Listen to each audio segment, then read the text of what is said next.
মানুষকে দাওয়াত দিচ্ছেন। আর কি করলেন? রুহানি তারাক্কির জন্য, আত্মার উন্নতির জন্য দিলেন একটি মেডিসিন, ঔষধ বাতলে দিলেন। এক একজন ডাক্তার এক একটি ওষুধ দিয়ে থাকেন, প্রেসক্রিপশনে এক একটি ওষুধ লিখে দেন। সুফি আজম গাজী রহমতুল্লাহ আলাইহি তিনি একটি মেডিসিন দিলেন রুহানি তারাক্কির জন্য। কি দিলেন? হাক্কানি ওজিফা, কোরআনি ওজিফা। বাবা তুমি 5 ওয়াক্ত নামাজ পড়বে, নামাজ কাজা করবে না, নিজে নামাজ পড়বে, ছেলেকে নামাজে বানাইবে, মেয়েকে নামাজে বানাবে, নিজে নামাজ পড়বে, অপরকে নামাজে দাওয়াত দিবে, নামাজ কাজা করবে না। নামাজ কাজা করলে শাস্তি হবে, আল্লাহ তাআলার কাছে জবাবদিহি করতে হবে।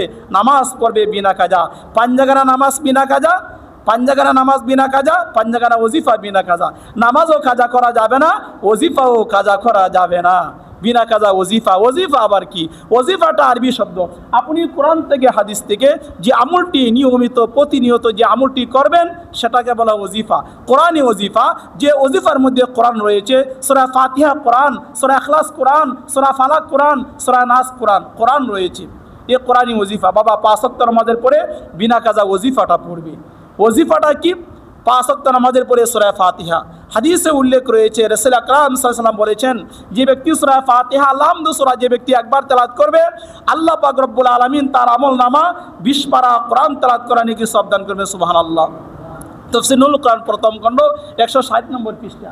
হাদিসে উল্লেখ রয়েছে, নবীজি বলেছেন, যে ব্যক্তি সূরা ইখলাস যে ব্যক্তি 3 বার তেলাওয়াত করবে, আল্লাহ পাক রব্বুল আলামিন তার আমলনামা 1 খতম কোরআন শরীফ তেলাওয়াত করার সওয়াব দান করবেন। মিশকাত শরীফ মূল কিতাব প্রথম খণ্ড 188 নম্বর পৃষ্ঠা।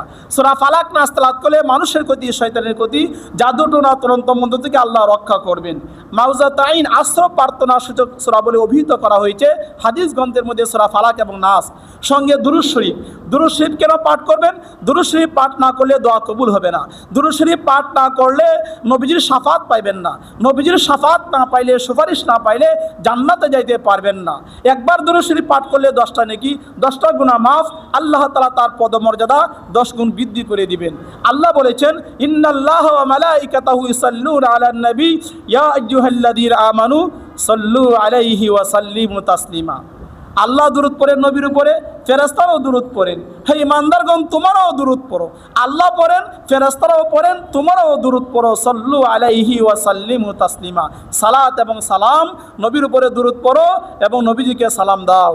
হাক্কানি দুরূদ শরীফ এমন একটি দুরূদ শরীফ, হাক্কানি মানে হক, সঠিক, রাইট, কাটি, নির্ভেজাল। হাক্কানি আর দুরূদ মানে দোয়া, কোরআন হাদিস সমর্থিত একটি দোয়া।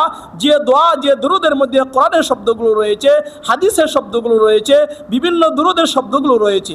যে দুরূদের মধ্যে নবী করিম সাল্লাল্লাহু আলাইহি ওয়াসাল্লাম থেকে নিয়ে সমস্ত সাহাবায়ে কেরাম আর তাবেঈন এবং উম্মতে সমস্ত উম্মতদের জন্য, নবীজির পরিবার পরিজন, নবীজির বংশধর